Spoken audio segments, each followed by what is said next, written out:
Blink Twice is a psychological thriller directed and co-written by Zoe Kravitz in her directorial debut.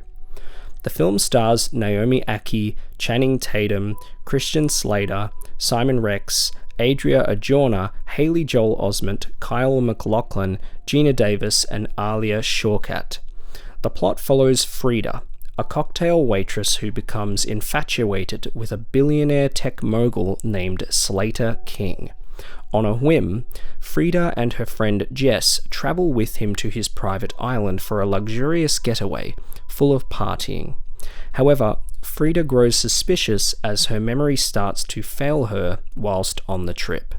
This review will be spoiler-free. The trailers for this film looked great, but I was mainly excited to see how Zoe Kravitz would handle her first directorial effort.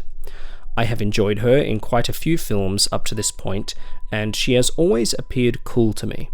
She definitely has an eye for directing. The colours are lush and really pop off the screen. The cinematography is very calculated and inspired. It is great to look at. The editing is sharp and choppy in a way that provoked close attention. The editing also made the film feel fun, as even though it is a psychological thriller, it is aware of its cliches, and so it plays up the tongue-in-cheek aspect in subtle ways through the edit as well as dialogue. This style of editing was complemented by the abrasive sound design, which often made me jump. Every element is mixed to sound individual and in your face, whether that is a door shutting, a glass hitting a table, or footsteps. The soundtrack featured a bunch of really cool and often unusual songs that immerse you in the mood of the island parties. Not only do the songs fit the film, but they are an eye into Kravitz's music taste, featuring artists like James Brown, Yoko Ono, Beyoncé, and LCD Sound System. The film opens in a way that I found smart and unique. We see Frida mindlessly scrolling through her phone whilst she is on the toilet. Something that is instantly relatable. She happens upon a cliché YouTube apology video from Slater King. It is likely that we are witnessing her becoming aware of who he is just from stumbling upon this video. She begins to go down a Google rabbit hole and looks impressed by him, in spite of his insincere YouTube apology video.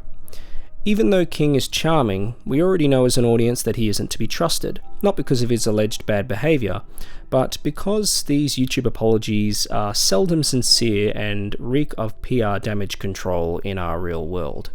As Frida is scrolling, we notice a scar on the side of her head. The emphasis on visual storytelling was promising.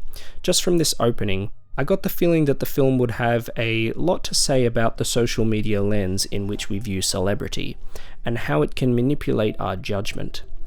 Unfortunately, these lofty themes are not really explored at all throughout the film. The potential for this film was large. It doesn't reach that potential, but I honestly still thought that it was a good film. Kravitz makes quick work of getting you invested in the friendship of Frida and Jess. Despite us not really knowing much about their lives prior to them venturing to the island, they are relatable. Kravitz achieves this relatability through showing us the childlike rapport they have with each other. They fool around in public and have no trouble cracking in jokes when others are around, some of which are recurring throughout the film and help to authenticate the characters and their chaotic friendship. Naomi Ackie is an actress I like the more that I see her. You may know her from Star Wars: The Rise of Skywalker, I Want to Dance with Somebody, or Season 2 of The End of the Effing World. I think she has yet to be given a great role to flex her skills, but she gives a solid performance here, conveying friendship, fandom, and anxiety well. Channing Tatum is as solid as always.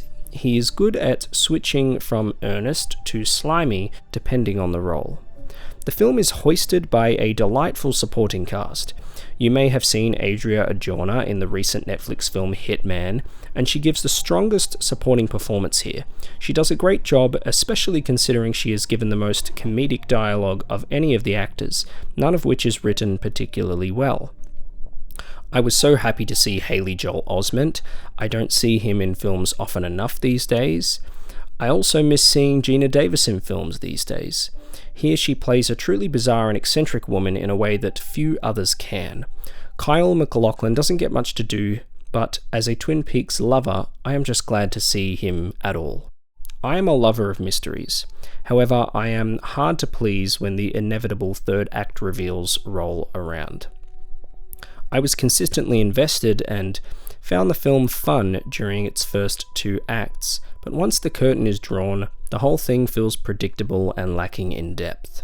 The third act is still well directed and the screenplay ties the bow nicely, but if you're looking for something deep, you won't get that here.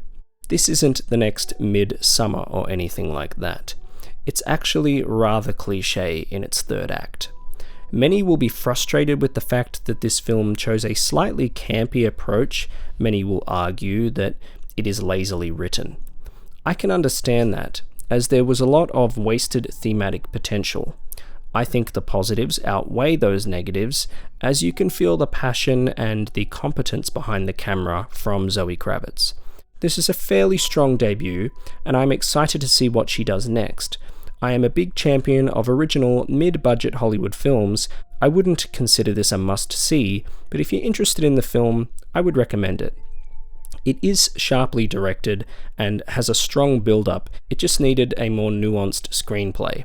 I'd say temper your expectations on this being a deep psychological thriller, take a friend with you, and just have fun with it.